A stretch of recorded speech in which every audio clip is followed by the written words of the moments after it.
Hi friends, welcome back to my Ammachi kitchen. ഇന്ന് നമുക്ക് ഒരു ഉരുളക്കിഴങ്ങിൻ്റെ റെസിപ്പിയാണ്. ഒരു ഉരുളക്കിഴങ്ങ് മെഴുക്ക് വരട്ടി എങ്ങനെ ഉണ്ടാക്കാമെന്ന് നോക്കാം.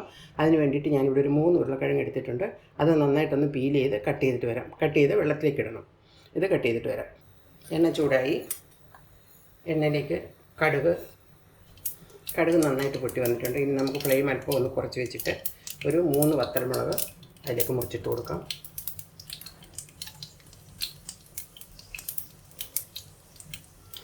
ഒരു 4 അല്ലി വെളുത്തുള്ളി ചെറുതായി ചോപ്പ് ചെയ്തത്,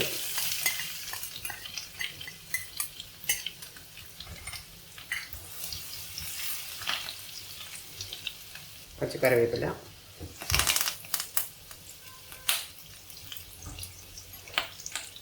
അതെല്ലാം കൂടി ഒരുവിധം ഒന്നായി വരുമ്പോൾ നമുക്ക് എടുത്തു വെച്ചിരിക്കുന്ന ഒരു സവാള അരിഞ്ഞത് ഇട്ട് കൊടുക്കാം. സവാളയ്ക്ക് പകരം കൊച്ചുള്ളി ഉണ്ടെങ്കിൽ അതിടുന്നതായിരിക്കും ഏറ്റവും നല്ലത്. കൊച്ചുള്ളി നന്നായിട്ട് ഒരു 10-20 കൊച്ചുള്ളി ചതച്ചിട്ട് കൊടുത്താൽ നല്ല ടേസ്റ്റ് ആയിരിക്കും. ഇതൊന്ന് വാടി വരട്ടെ.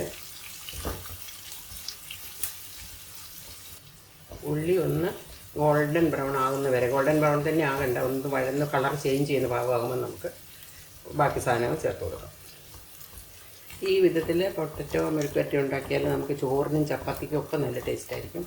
അതിന് രണ്ടിൻ്റെയും കൂടെ നന്നായിട്ട് ചേരും. അതുകൊണ്ട് എല്ലാവരും ഇങ്ങനെ ഒന്ന് ഉണ്ടാക്കി നോക്കണം. ഇപ്പം നമ്മുടെ ഉള്ളി ഏകദേശമായി വരുന്നുണ്ട്. ഈ കളറാകുമ്പോഴത്തേക്കും നമുക്ക് അല്പം മഞ്ഞൾപ്പൊടി ചേർത്ത് കൊടുക്കാം. മഞ്ഞൾപ്പൊടി, ഒരു 1.5 table spoon Kashmiri chilli powder, അല്പം ചില്ലി ഫ്ലേക്സ്, എല്ലാം കൂടെ ഒന്ന് ഇളക്കി യോജിപ്പിച്ചതിന് ശേഷം എടുത്തു വെച്ചിരിക്കുന്ന പൊട്ടറ്റോ ഇതിലേക്ക് ചേർത്ത് കൊടുക്കാം. പൊട്ടറ്റോയ്ക്ക് ഒട്ടും വെള്ളം ചേർക്കാതെ നമ്മൾ ഉണ്ടാക്കുന്നത്. അതുകൊണ്ട് തീ കുറച്ച് സ്ലോയിൽ വെക്കണം. സ്ലോയിൽ മീഡിയം ടു ലോ ഫ്ലെയിമിൽ വെച്ചിട്ട് വേണം ഇത് ഉണ്ടാക്കിയെടുക്കാൻ. ഇടയ്ക്കിടയ്ക്ക് ഇങ്ങനെ ഇളക്കി കൊടുത്തുകൊണ്ടിരിക്കണം.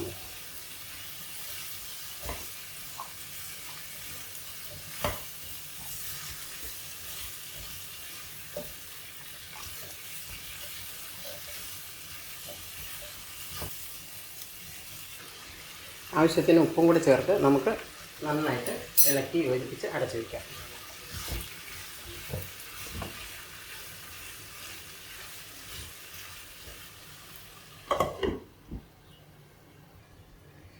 നമുക്കൊന്ന് ഓപ്പൺ ചെയ്ത് നോക്കാം.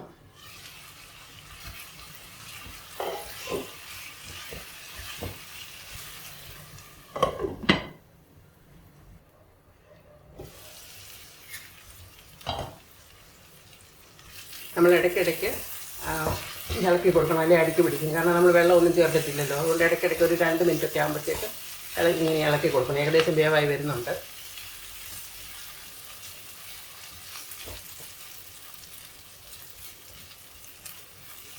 ഒന്നുകൂടെ അടച്ചു വയ്ക്കാം.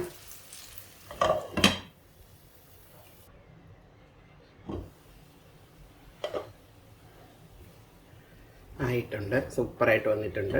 ഇനി നമുക്ക് ഈ പൊട്ടറ്റോ ഒന്ന് നന്നായിട്ട് വെന്തോന്ന് നോക്കാം. നന്നായിട്ട് വെന്തിട്ടുണ്ട്. ഉപ്പ് നോക്കണം. ഉപ്പ് അഥവാ കുറവാണെങ്കിൽ ഉപ്പ് അല്പം കൂടി ചേർത്ത് കൊടുക്കാം. ഇവിടെ എനിക്ക് ഉപ്പ് നല്ല പാകമായിട്ട് വന്നിട്ടുണ്ട്. ഇനിയിപ്പം നമുക്ക് ഫ്ലെയിം ഓഫ് ചെയ്യാം. ഇതിപ്പോൾ നല്ല പാകമായിട്ട് വന്നിട്ടുണ്ട്. ഇനി നമുക്ക് എല്ലാവരും ഇതുപോലെ ഒന്ന് ഉണ്ടാക്കി നോക്കണം. ഇഷ്ടപ്പെട്ടാൽ ലൈക്ക് ചെയ്യണം, കമൻറ്റ് ചെയ്യണം, മറ്റുള്ളവരിലേക്ക് ഷെയർ ചെയ്യാനും മറക്കരുത്. ഇനി ഒരു പുതിയ വീഡിയോയുമായി കാണുന്നവരെ bye, take care, thanks for watching.